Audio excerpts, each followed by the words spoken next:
Good afternoon, everyone. How are you?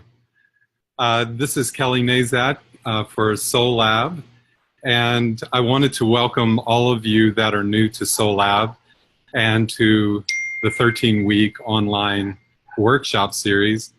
And I wanted to give you a little bit, for those of you that are new to Soul Lab, a little bit of an insight into what exactly Soul Lab is and what this 13-week free online offering is all about. So in brief, we're offering this opportunity for all of us to take a little bit of a stroll around the elements of our personal experience through life, based in looking at our lives from the perspective of the elements. And all of our ancestors used this approach to look at, to be able to organize our experience of life and to be able to see ourselves in this rather unique way. And so we're offering this as an opportunity for all of us to come together around this very universal approach to understanding our lives and learning how to navigate more consciously and effectively our path forward and to being fully holistically connected human beings on this planet. So that's the goal of this, is to offer us all an opportunity to come together and share our experiences along the path. We've broken it up into 13 sessions. It's really based on the 12 unique aspects of moving through the medicine wheel. We're starting off in the fire realm.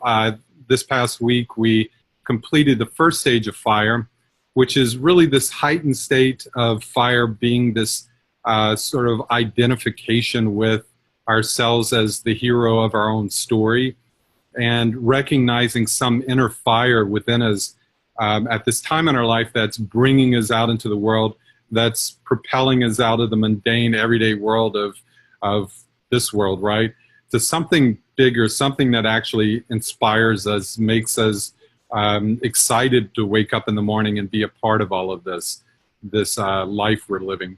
So the first phase is just the heroine awakening and getting excited about the journey.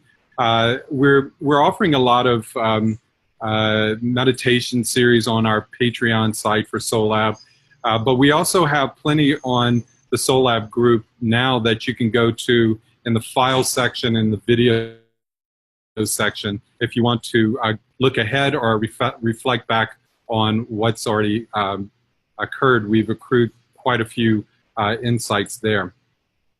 So welcome and thank you for being a part of this.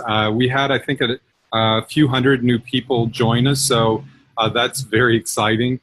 And all of them, I targeted our Everyday Shamans page, which is my particular inspiration in life beyond Soul Lab, is to create this place for those with the inspiration to be shamanic in the world. And for me, that means a lot of things, but generally speaking, it means those of us who are willing to walk between the worlds, to connect with the spirit world and the physical world, and to be not just messengers, but a healing presence in that process. So thank you guys for joining us from Everyday Shamans. I really am sincerely excited that you're here. So this Soul Lab group is really kind of a collective of all of us, whether you are interested in quote-unquote shamanic development, or you're just simply here to better your own life or to develop a more holistic practice with your clientele. Whatever it is that you're here for, we all can agree that we, each of us are moving through a cycle of development. And we're all at different stages of development from each other, but we're even in different stages of development in different parts of our lives.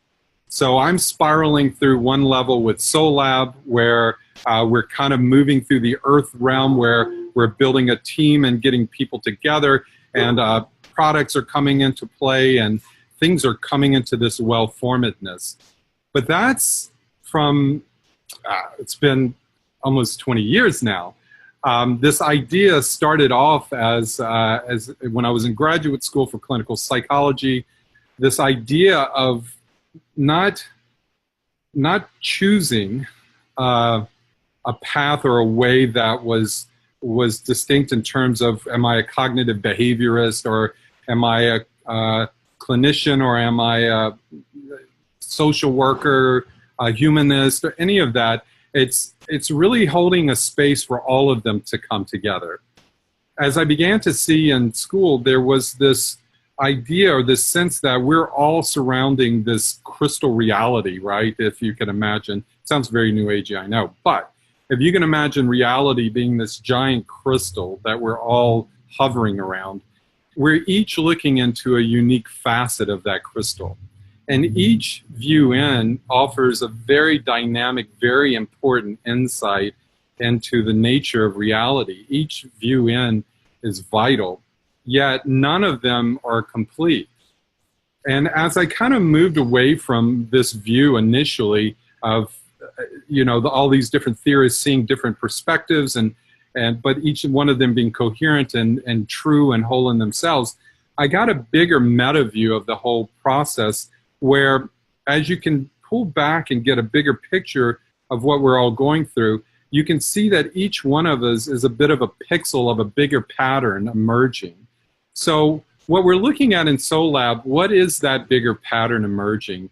When we all come together and share from our hearts our unique perspectives, our unique insights, the very unique tools and resources that we use, and when we all come together in this way, what's between all of these ways of knowing, ways of being in the world? So Soul Lab for me is a place to begin that conversation, to begin holding that space for something much greater to come through. So what I'm inviting all of you to do is to come into Soul Lab, learn from others, share your experiences, and notice what element or what area we're focusing on for each week for the next 12 weeks now.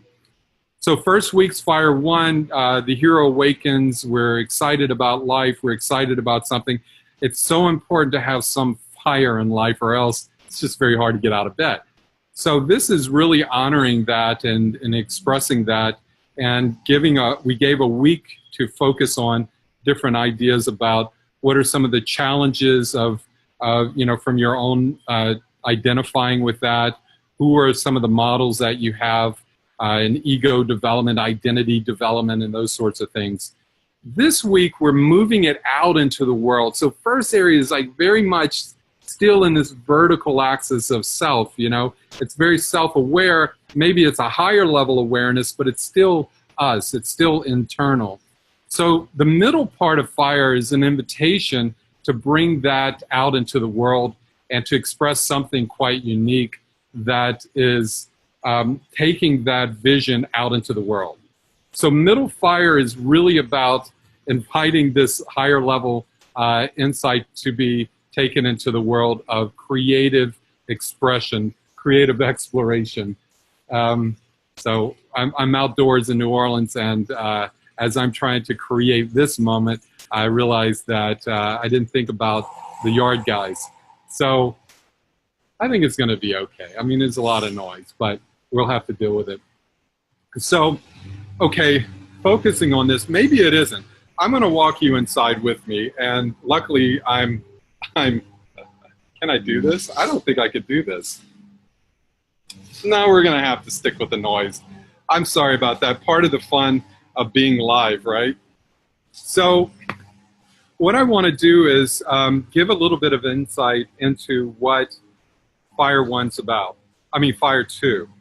So we're all here to express something in the world, and identifying it with it is incredible. It's a great first step. But eventually we got to take it out in the world. We got to start that first live video. We got to start up a group. We've got to take classes, courses, training, and all that other stuff. And there's a lot of inherent challenges in that, as you can see. Sometimes it's easy and processing really well. Sometimes we get blowback. What we thought would be our creative expression in the world doesn't really fit. The environment doesn't really bend to our fantasies about what it should be, right? And so in the creative process, just like in this moment, how do I deal with this? Do I run and hide? Do I just press pause on the video because part of me wants to do that? Or do I simply use each of these moments as a learning opportunity, right? So when we bring our gifts out to the world, there are going to be challenges. There are going to be those that don't really understand necessarily what it is we're trying to bring out. They're going to be people who we use as teachers and models that are going to try and guide us in their direction rather than holding space for the vision that we're holding, because maybe they don't see it yet. Whatever that is, there's a lot of challenges with creativity. And so part of this week is not just looking at what it is that you're creating in the world, but what are the special challenges you face in your practice? If you're a therapist or a healer or a consultant coach, what are some of the challenges you've seen with your own clients? What are some of the things that you notice that have them spiraling out, right, in this area of creative expression, this spiritual walking the walk sort of thing? These are all important to share and for all of us to understand. Now, beyond that, beyond the challenges and beyond the understanding that we're here to create in the world, is we all have learned at this point many amazing tools to help ourselves and our clients to push through those creative challenges. What are some of the tools that you use that you could recommend, that you could share with others? What are some of the resources that you offer your client? What are some of the resources that you use yourself when you feel like you're spiraling out in this fiery need to create in the world? Maybe there's a burnout, right? Maybe it's too much. Maybe there's not enough support or not enough reflection from the world that resonates with us, right? So a lot of this fire stuff is really about, okay, I'm on stage, I'm presenting myself. Is there resonance here? Is there some sort of reflection that what I'm presenting here or what I'm expressing or creating in the world is bringing back the feedback that I'm looking for?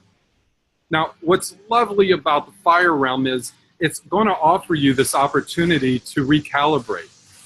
In alchemy, they talk about the fire realm not just being about spirituality and intuition and creativity, but it's also about burning away what's not true, what's not real, about the world that you're wanting to create in, but also about what's the world within you that's wanting to come through.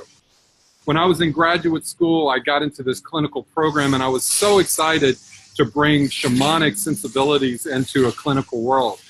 And I could see in the Fire One, I could really envision myself doing that. It wasn't until I got into the program that I realized that after a while, once they started to kind of sense what it was I was up to, that they let it be known that this was not a place for holistic or shamanic sensibilities. And so my challenge there was to navigate that. Now, I could have spiraled out in that area and said, oh, well, I'm either just going to become a clinician because I'm already bought in and do what I'm told or do what's demanded, or I'm going to seek out within that. I'm going to burn away in kind of this arcing dynamic. I'm going to burn away all that's not real and all that's not working, and I'm going to keep seeking these guides and models in the outside world so that I have some approximation of what it is that I want to create in the world. I'm going to keep seeking like-minded others that are somewhere in between, like myself. And when I got to Harvard's Mind-Body Institute, that's where it turned around for me. They weren't pathologizing the world. They were looking at people saying, I know you're suffering. I know you have these issues in your life. However, we know that the more you know about yourself, if you have an owner's manual to yourself on all the mind-body levels, then you can do the work yourself to bring yourself back into harmony. So it was a very empowering model. It was more of a coaching model. All we needed to do was to give them some insights into cognitive distortions, some insights into the power of breath, right? Some ideas about that we've learned through clinical trials around what humor can do for us, what laughter can do, things that we take for granted, what mindfulness can do, right? Each week for 8 weeks, we would teach them something new, and it was extraordinary. Now, mind you, when I first went through it as my practicum, I felt a little bit remiss because I thought it was too simplistic. Knowing all that I knew about the shamanic realms and about the mystical realms and metaphysics, I'm saying, God, we could do so much more. But here's where I was most surprised. Those little insights each week for 2 hours a week for 8 weeks made such a massive change for so many folks. All they needed to do was have a way to see themselves in a distinct way, a new way, that helped empower them, that to pull them out of that vortex of pathology-based thinking, of feeling like they're just spiraling out in the water realm of emotions, a fire realm of possibilities and future opportunities that are seeming going away, or the earth realm of their body and the physical complaints and the pain and all the chronic illnesses, or the air realm of dealing with all of the negative thinking that went along with chronic illness. So we were giving them ways of approaching all of these elements, mainly mind-body. It was a Mind-Body Institute, after all, which is more sort of air and earth, right? We were giving them insights on how to approach this. And at the end of the day, it made a massive change. It made a massive difference. And I'm thinking to myself, what if rather than just cherry picking a few clinical insights for 8 weeks, what if we were tapped into this great database of all of these amazing healers and therapists and agents of change and consultants? They're all bringing in unique insights that we might not see for ourselves, but when you get to them, it's amazing. They change everyone's experience. What if we all came together and instead of saying which one is right, which one is not right, what do they all say to something bigger, and what can be shared to the general audience, to the general masses of people suffering very real issues with modernity? And I think that's what's mostly going on here. There's nothing wrong with us. We are just in modern times, and it's crazy. It's absolutely mad. And it's a good thing, because I think that's why we're here. If we can hold that madness and hold our center in that madness and come into some level of coherence, we can make medicine out of that poison, if you look at it from that perspective. So that's a perspective that I have. My creative vision in the world was to do that. How I brought it out into the world, the Fire 2 areas, there was all kind of issues. I ended up leaving my program after 3 years before I even completed my dissertation, because I knew what I wanted to do. But the sacrifice of leaving a well-known path to take this unknown path 20 years ago, mind you, was worth it, because I knew that even though at the time my concept wasn't well understood, or maybe misunderstood, it wasn't well supported because it was so not well formed yet. It was still very fiery, very visionary, which is a challenge for visionaries. We can see things, but it's very challenging to get that vision out to others. I persisted. And it drew me into the water realms of the emotional undoings and the lamenting, the fact that it's so clear in my head. But it eventually got to the earth realm, where I brought it all together well enough that now I have this incredible team of people supporting me. And so most importantly, not supporting me, supporting SoulLab, this program. And now it's really starting to come onto the rise. And so I can, with great enthusiasm, continue to endorse this notion that whatever your bliss is, whatever it is you're here to do, keep going. Keep pushing through the challenges and the blocks, and allow for the world to shape you as you do so. Allow the fire to burn away what's not real about your vision, so that the true essence can rise up out of that. Allow the water of emotional passions and all that upset to release whatever it is that on an inner level that needs to be reformed, the shadow stuff to come through. All of that's going to come through. very quickly as you start to bring your work out to the world. Okay? Fire 2, creativity, spiritual expression, if you will, and looking for models, looking for guides, looking for support. And in other words, looking out at the world and saying, okay, I have this vision for the world. Where is the world at? Where is my world that I want to create in at this moment? And where are the areas where people are doing things like what I want to do? It's important to have a sense of that, right? And then looking, refining that kind of the arcing dynamic, the burning away of all the possibilities is burning away till you start to find something that parallels who you are out in the world. Here you are. Go out to this place where you find this parallel. This whole middle realm of fire, creativity, and the rest is all about finding your tribe, finding your people, finding models, finding guides, finding support, and pushing through the challenges. Don't let that stop you. Don't let the kind of looks like, what are you talking about, stop you.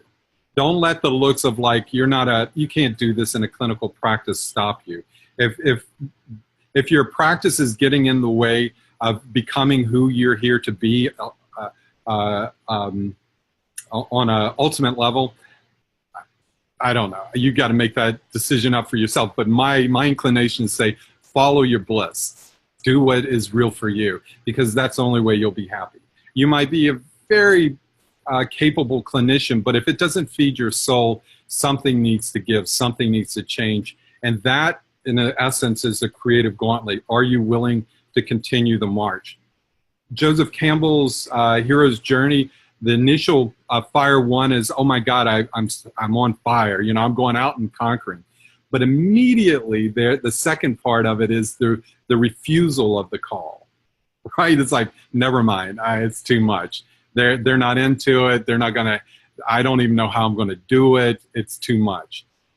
So the real gauntlet in the middle of fire is, can you push through the uncertainty, the unknowns, the embarrassments, the humilities, the humblings, all the things that are going to test you, that are going to burn away the egoic stuff that just can't keep going along the journey. And that's really maybe part of the big medicine, right? If you persist in your folly, eventually you will find the enlightenment of it, because the world is well designed to burn away what's BS, what's not real.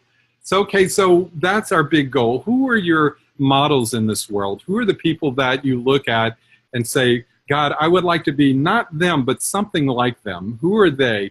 And what are the qualities that they possess that you can take in, and as accumulation, as a synthesis of all of that, really start to reveal, illuminate something of your true nature and what you're here to become. So that's really where we're at with this.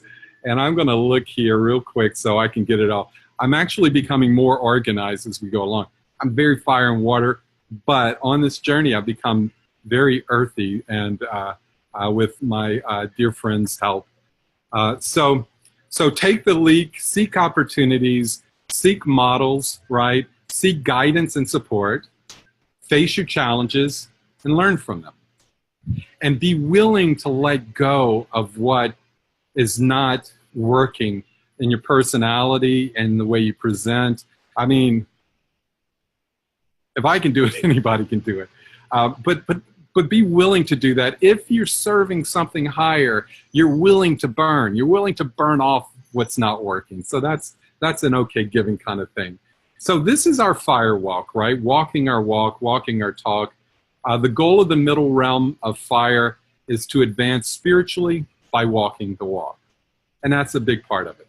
So how are we doing on time? I think I'm even getting my timing down to where, now I'm over a little bit, but that's okay because I'm learning. But usually this would be a 45-minute talk. So each time I go through the spiral, it's improvement. And that's the best I think we can ask for. Right, Catherine? So, okay, so I'm going to leave you guys with a call to action here. I would truly love it if you listening here would offer something to the Soul Lab group just to say, hi, I'm here. I'm connected. Even if you're just here to kind of explore and kind of behind the scenes, that's great. Do that. But at least give a little meme or a little, you know, nod that you're here, because it's you that makes the difference. It's us that makes the difference, not me, not my program. This is not about me telling you, trying to give you my sense of reality. This is only holding a place for us to explore these common elements of our experience and to share our unique insights, tools, resources, ideas, and the rest. So without you, it's not the same. So if you can leave, even if you post a meme or something that really grabs you, or refer back to someone else's, just give a little nod, a little like, you know, like what they're doing, like what people are saying. That would go a long way here. Share, learn, and join us on Patreon. We have a soulab.com/Patreon page. The reason for Patreon is that we can go into a deeper dive. Right now we're finishing the editing on our first podcast, which is a big new plus for me, big new start. And it's with Jondi Whitus out of New York, and she's an amazing woman. She's an EFT, emotional freedom technique, energy healing master, leader, teacher. She has a background in TV and film production. She's just an amazing communicator, and that conversation was extraordinary. So we're going to offer deeper insights into her process to understand the whole medicine wheel idea, how that comes together through Patreon. I'm also going to offer a lot of the past videos and a lot of those things. I'm going to offer guided journeys. That is where my heart is. Shadow work journeys, inner guide journeys, past lives journeys, all this stuff. We're going to make it available to all of you. Not to say this is the program, because it's not the program. The program is all of us. But just to sort of model some of the ideas that I use in my practice, and to be completely transparent with the process as part of this modeling sort of thing, right? So I would invite all of you to also offer insights onto the Soul Lab group here on Facebook and on the Patreon page itself. I'm pretty sure we can do that. But as we go along, we're going to start having breakout groups. David was talking about an incredible process for that. We're going to look at ways of forming natural groupings. Maybe, you know, certain groups come up that you want to talk together. I know we have quite a few dealing with pain management, addiction issues, and that sort of very powerful subject matter. So anything we can do to make your experience better, please let us know. We're open. We're on the same journey as you are, and we're all learning from each other. That's the goal. It's open source soulware, Soul Lab, right? It's not about my way. It's not about my ideas. It's about our ideas and what comes up between us that's new and novel that can make a difference in the world. So thank you guys so much. My 20 minutes are over. I hope you have an incredible weekend. I hope the inner creative fires are illuminating a path and beauty and love for all of you. And I thank you from the bottom of my heart for checking this process out. And I hope it resonates with you. Those that have gone through it before will share their insights, and you'll see that something really special comes through when we share in this good way. So I thank you guys, and we will talk soon. Bye.